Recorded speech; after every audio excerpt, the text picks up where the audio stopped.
Վերջերս Միացյալ Ազգերի կազմակերպության հովանու ներքո տեղի ունեցած միջոցառումը նվիրված էր ցեղասպանությունների ճանաչման եւ դրանց կանխարգելմանը։ Ակնարկը, որ այժմ ուզում եմ ներկայացնել ձեր ուշադրությանը, պատմում է այդ մասին։ Recently, ATOP Meaningfulworld presented a symposium titled Preventing Genocide, Nations Acknowledging Their Dark History at Dag Hammarskjöld Library Auditorium at the United Nations. The objectives of this symposium were to present data on the Armenian genocide, to discuss genocide prevention methods, to reinstate the importance and acknowledgement of the genocide by perpetrators for the healing of the survivors, to learn about the Turkish side of acknowledging the dark history of denial, and to discuss the intergenerational inheritance of unresolved trauma. The panelists included Mr. Heiko Bagdad, Turkish journalist, Ms. Felice Selik, PhD candidate from the University of London, and Mr. Halil Berktay, PhD professor, Sabanji University, all Turkish-born scholars. Following the welcoming remarks by Margaret Ruiz, ATOP Meaningfulworld Youth Representative to the United Nations, Dr. Ani Kalayjian, founder and CEO, shared her inspiring words of wisdom on a century of genocides, 1913 to 2013, and lessons learned. Shortly thereafter, a screening of an eye-opening documentary, River Ran Red, by Dr. Michael Hagopian, on the horrors and traumas faced by survivors of the Armenian genocide. The opening remarks were eloquently presented by Mr. Tigran Samvelian, Deputy Permanent Representative of Armenia to the United Nations. He discussed the importance of international cooperation for the recognition of genocide as important steps to take towards genocide prevention.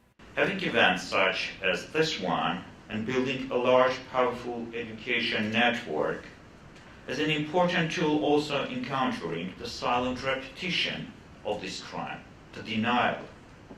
As a result of denial, the genocide is still operative in our part of the world.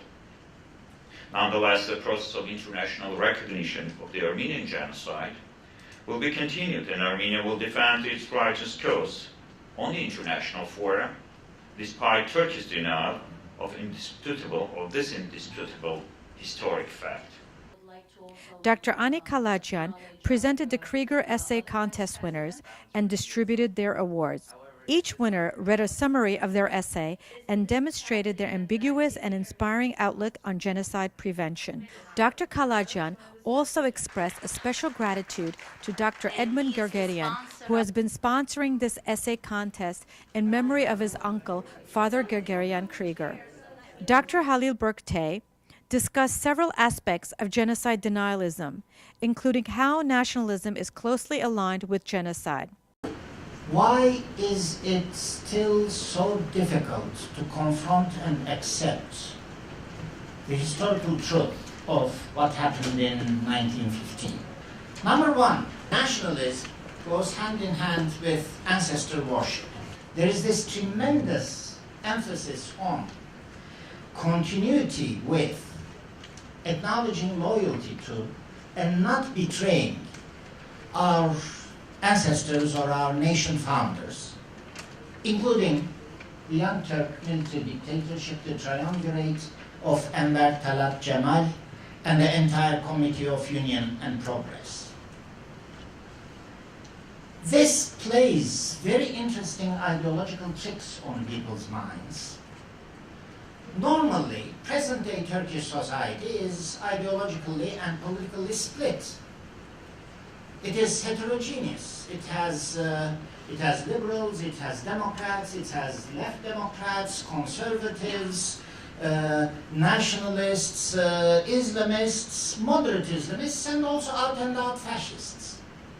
Many contemporary Turks, I would say most contemporary Turks, when directly confronted with the question, would certainly not identify with the contemporary fascists of current present-day Turkish society. However, the force of nationalist ideology is such that they see no problem whatsoever with identifying with the proto-fascist ultra-nationalists of 1915.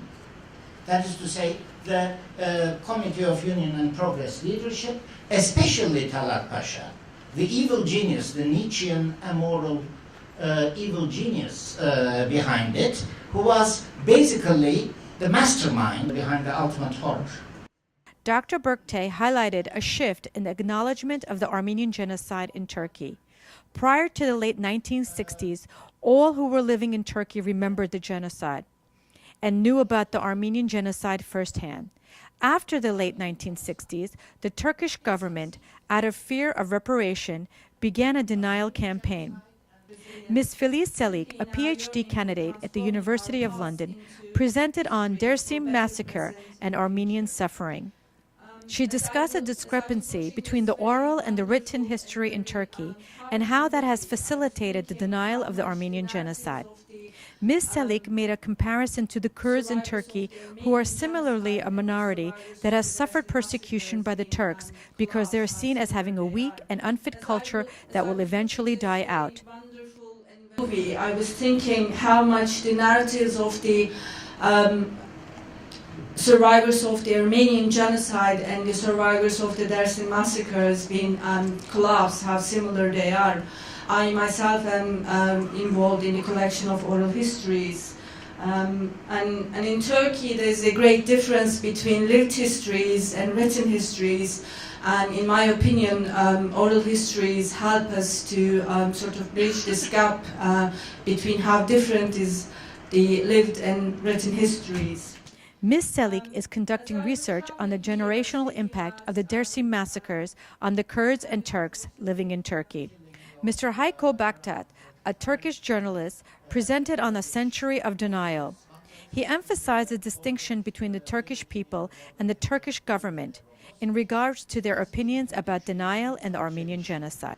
Şimdi bütün bu olanlarla ilgili devlet o ilk Ermeni soykırımından sonra edindiği özelliğini kullandı. İki tane. Confronted with all these various other questions of identity, ethnic or religious or confessional, these are the two tactics that the state has been resorting to again and again.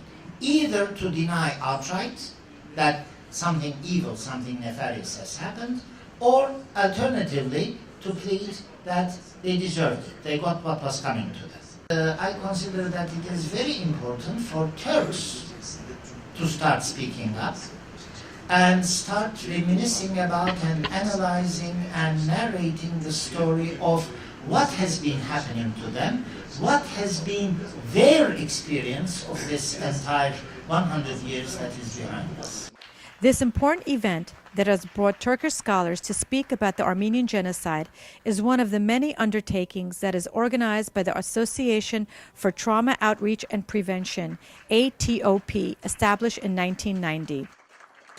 This time we were able to hear from Turkish citizens. Everyone, what does it feel to be born in a country that has denied for 99 years? How do they challenge themselves and channel their feelings of this confusion? They know what happened, and then they're supposed to not say anything about it. So that double position that is conflictual, that is very, very difficult.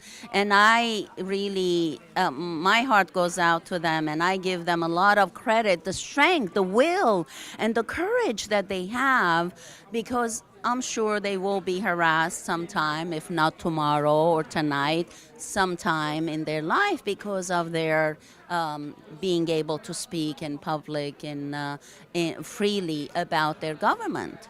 And this is how the change is going to start. We can't just really babysit states and be afraid to talk. And then, like Professor Halil Berktay said, Turkey has already dug a trench, a well of problem, and it's going to be a challenge. It's not going to be overnight.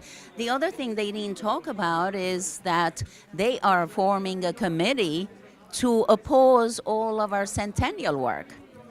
Right in Turkey, the state, the government is doing this. So there's so much work to be done.